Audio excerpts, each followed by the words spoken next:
कार्तिक मास महात्म्य कथा अध्याय 14। कार्तिक मास का आज लिखूं 14वां अध्याय। श्री हरि कृपा करे श्रद्धा प्रेम बढ़ाए।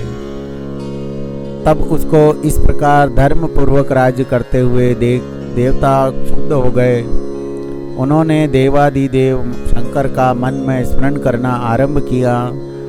तब भक्तों की कामना पूर्ण करने वाले शंकर ने नारद जी को बुलाकर देव कार्य की इच्छा से उनको वहाँ भेजा। शुंभ भक्त नारद शिव की आज्ञा से देवपुरी में गए।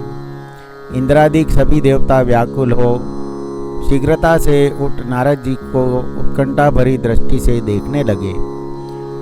अपने सब दुखों को कहकर उन्हें नष्ट करने की प्रार्थना की। तब नारद जी ने कहा, मैं सब कुछ जानता हूँ, इसलिए अब मैं दैत्यराज जलंधर के पास जा रहा हूँ। ऐसा कह नारद जी देवताओं को आश्वासित कर जलंधर की सभा में आए। जलंधर ने नारद जी के चरणों की पूजा कर हंसते हुए कहा, हे ब्राह्मण, कहिए आप कहाँ से आ रहे हैं, यहाँ कैसे आए? मेरे योग्य जो सेवा हो उसकी आज्ञा कीजिए। नारद जी प्रसन्न होकर बोले, हे महाबुद्धिमान जलंधर, तुम धन्य हो। मैं स्वेच्छा से कैलाश पर्वत पर गया था, जहाँ 10,000 योजनों में कल्प वृक्ष का वन है। वहाँ मैंने सैकड़ों कामधेनुओं को विचरते हुए देखा तथा यह भी देखा कि वह चिंतामणि से प्रकाशित परम दिव्य अद्भुत और सब कुछ स्वर्णमय है। मैंने वहाँ पार्वती के साथ स्थित शंकर जी को भी देखा, जो सर्वांग सुंदर गौरवर्ण त्रिनेत्र और मस्तक पर चंद्रमा धारण किए हुए है। उन्हें देखकर मुझे बड़ा आश्चर्य हुआ कि इनके समान समृद्धिशाली त्रैलोकी में कोई है या नहीं। हे दैत्येंद्र, उसी समय मुझे तुम्हारी समृद्धि का स्मरण हो आया और उसे देखने की इच्छा से ही मैं तुम्हारे पास आया हूँ।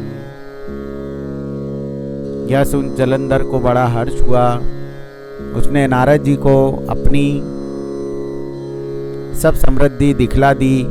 उसे देख नारद ने जलंधर की बड़ी प्रशंसा की और कहा कि निश्चय ही तुम त्रैलोकपति होने के योग्य थे।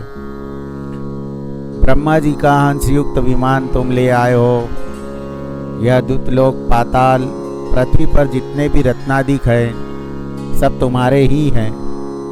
ऐरावत, उच्च श्रेवा घोड़ा, कल्प वृक्ष और कुबेर की निधि भी तुम्हारे पास है।